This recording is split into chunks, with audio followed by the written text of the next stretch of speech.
de história, quando a Constituição de 88 reconheceu que os povos indígenas tinham o direito de viver conforme as suas culturas e as suas crenças.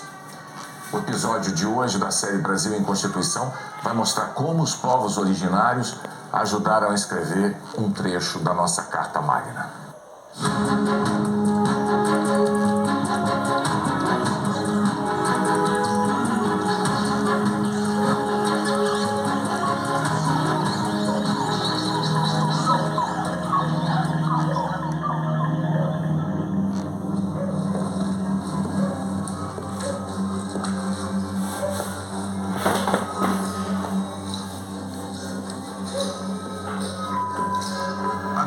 Testemunha de que eles já estavam aqui com seus cantos, suas crenças, seu modo de vida.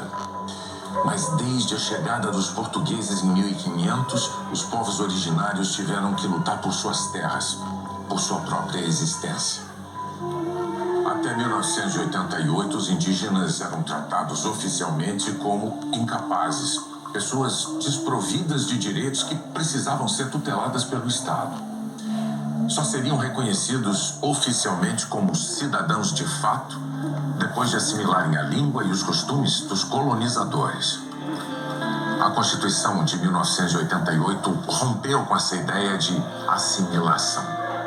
Ela ouviu as vozes que saíram das matas e criou as bases para que os indígenas pudessem voltar a usufruir de direitos que já tinham sido deles. No artigo 231, são reconhecidos aos índios sua organização social, costumes, línguas, crenças e tradições, e os direitos originários sobre as terras que tradicionalmente ocupam, competindo à União demarcá-las, proteger e fazer respeitar todos os seus bens. A Constituição teve um impacto muito grande. Os indígenas, que eram menos de 210 mil em 1980, hoje somam uma população de mais de 1.100.000 cidadãos. Cidadãos livres para viver e para reivindicar, como estabelece o artigo 232 que eles ajudaram a escrever.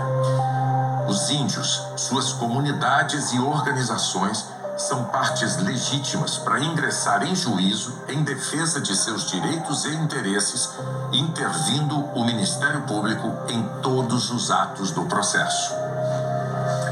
E é também com a Constituição que os indígenas do século XXI continuam a lutar.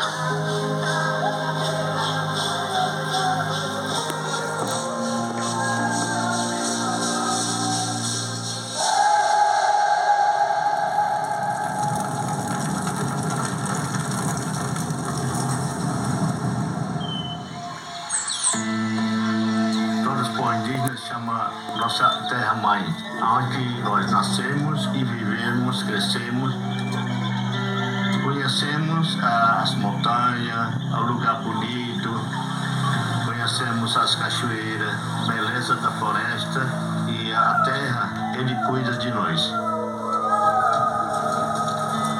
Não podemos deixar a nosso lugar abandonado, tem que ficar sempre e permanece aonde nós nascemos, aonde nós vivemos. A natureza em harmonia com seus habitantes mais próximos. É assim que a terra descansa. E é por ela que lideranças como o xamã Yanomami Davi Copenaua lutam há muito tempo. Eu comecei a lutar foi em 1972. Quando passaram na estrada perimetral norte, eu já estava grande, assim, 13, 14 anos, a minha idade. Brasília viu nascer a decisão de luta contra a maior de todas as bandeiras, o verde. É hora de roncar motores e conquistar espaço. Eu comecei a olhar as máquinas derrubando as árvores, raspando a pele da terra,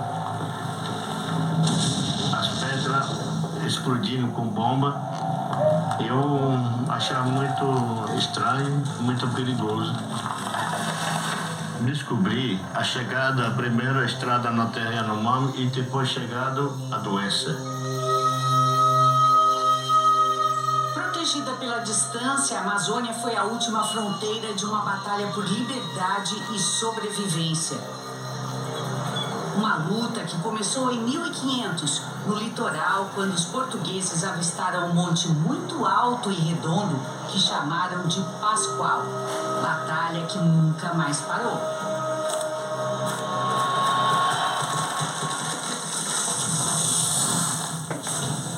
Os nativos daquela época, nem os descendentes sobrevivem.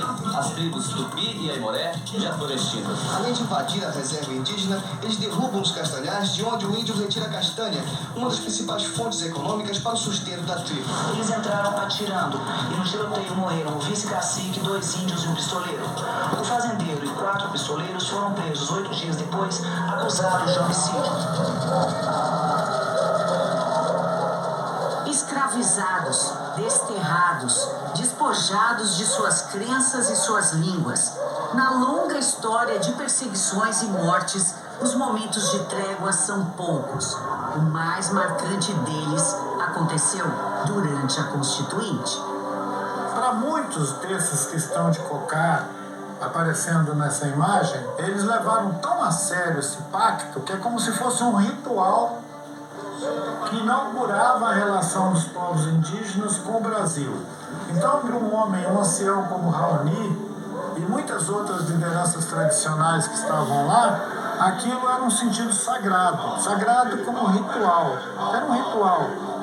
E se os brasileiros, em geral, tivessem autoestima, eles iam fazer honrar essa Constituição como um documento sagrado. As lutas e a resistência ganharam a força das novas gerações.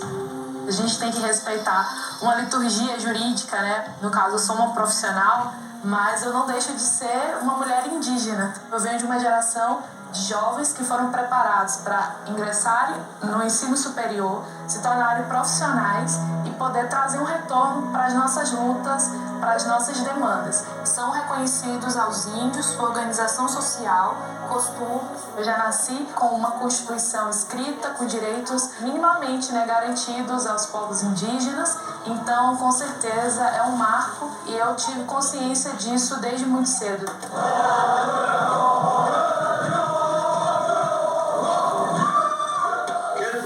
O senhor, como presidente, reconhece na Constituinte o nosso direito, que nós somos primeiro habitante daqui do Brasil, ainda vive.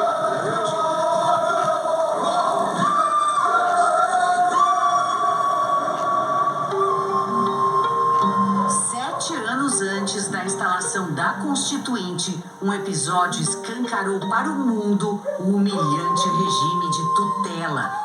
O Juruna recebeu, há poucos dias atrás, um convite do tribunal Bertrand Russell, que esse ano vai julgar os crimes contra os índios de todo mundo. Juruna, você vai aceitar esse convite? Se quiser me deixar, se quiser me dar passaporte, eu podia aceitar, porque para mim até é muito honra esse convite. Mário Juruna não vai mesmo participar de uma reunião do tribunal Bertrand Russell na Holanda. Ele não teria representatividade de todas as 120 tribos brasileiras. O Mário Juruna é um tutelado. Ele não tem língua, ele só pode fazer as coisas, qualquer ato jurídico, mediante a tutela da FUNAI. Foram muitos os abusos cometidos sob a justificativa de que os indígenas eram tutelados. Não tinham direito de ir e vir, de circular entre as aldeias e as cidades. Para tudo dependiam de autorização oficial.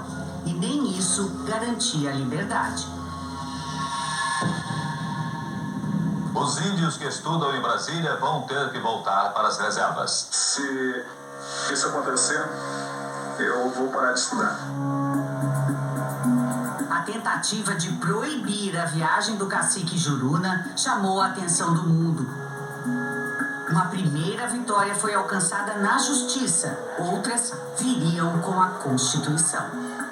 Mário Juruna ganha na justiça o direito de viajar à Holanda para presidir o tribunal Bertrand Russell. O cacique Mário Juruna assistiu a todo o julgamento muito apreensivo, mas manteve sempre ligado o seu gravador. O direito de ser indígena, ele só veio realmente ser reconhecido pelo Estado brasileiro com a Constituição Federal de 88. Mas antes disso, a situação era parecida com essa, se não pior, do que a vivenciada pelo Mário Juruna. A pedra no meio do nosso caminho era que havia um projeto de emancipação que a ditadura queria propor pra gente, que dizia o seguinte: eles são igual a nós, tá vendo? Os índios são igual a nós. Vamos tomar a terra deles, sentar o pé neles e eles vão para as favelas. Mas os indígenas mostraram quem eram, exigiram respeito e deixaram suas marcas na Constituinte. O indígena tem um jeito de pensar, tem um jeito de viver, tem condições fundamentais para a sua existência e para a manifestação da sua tradição, da sua vida, da sua cultura, que não colocam em risco e nunca colocaram, seja a vida, seja o patrimônio de qualquer pessoa. Toda essa gente foi capaz de entender, num momento da história do Brasil, a importância de garantir os direitos dos povos indígenas. É por isso que esses direitos foram impressos na Constituição. Não foi um gesto solitário meu que fez isso, obviamente. Mas em todo momento da história tem alguém que simboliza aquele momento, que representa aquele momento.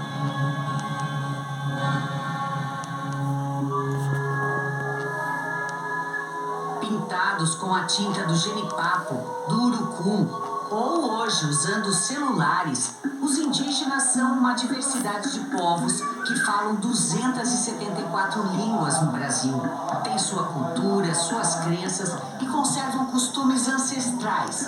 Povos livres para escolher a integração ou outras maneiras de viver e se relacionar com a terra. Direitos que a Constituição reconhece.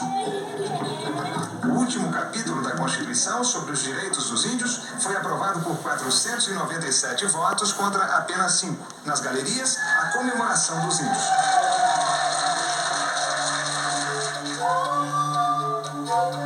Quase 4 anos depois, a promessa de demarcação de terras tradicionais indígenas, contida na Constituição, coroou a luta do líder Yanomami. O decreto garante 9.600.000 hectares de terras para os Yanomami. O presidente Collor ganhou de presente as lanças de guerra dos Yanomami e deu ao cacique Davi Yanomami a caneta usada para assinar a demarcação das terras. A Constituição chegou a dizer: são reconhecidos aos índios as suas terras, né? São as terras de propriedade da União, mas de usufruto exclusivo dos índios. Eles têm lições para nos dar em matéria de preservação do meio ambiente. Se eles nos catequizassem em matéria de meio ambiente, nós estaríamos muito bem. Mas é preciso entender que a cultura do branco, à luz da Constituição, não é para substituir a cultura do índio, não é uma troca, é uma soma. O país enriquece com esse somatório de culturas. Você aprende inglês, espanhol, francês, você não deixa de ser brasileiro porque você aprendeu uma outra língua. Ou porque você está morando em alguma outra cidade durante um tempo, ou decidiu mudar de país. Então, assim, é esse ponto que muita gente usa para deslegitimar ou para dizer que somos indígenas de mentira, né? Porque só vocês têm direito e a gente também não. Nós não somos um ararinha azul, um lobo-guará. Nós somos seres humanos e representamos, no caso histórico hoje, 305 etnias, que eu acho maravilhoso. Porque apesar de terem tentado desaparecer com a gente antes da Constituição, não conseguiram. E, portanto, a gente atravessou a linha vermelha do desaparecimento.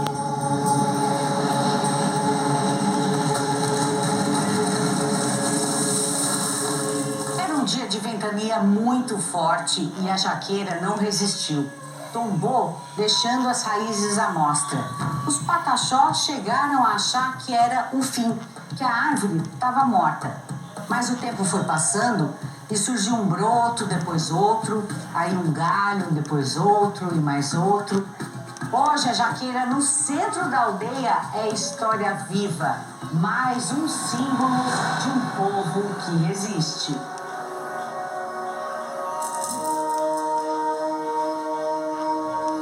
Esse cocá aqui, ele é considerado o primeiro cocá pataxó. As outras etnias chamavam nós de patatiu que era o povo papagaio, por conta que nós usávamos a asa do papagaio para produzir o nosso cocá. Aí hoje só quem utiliza esse cocá normalmente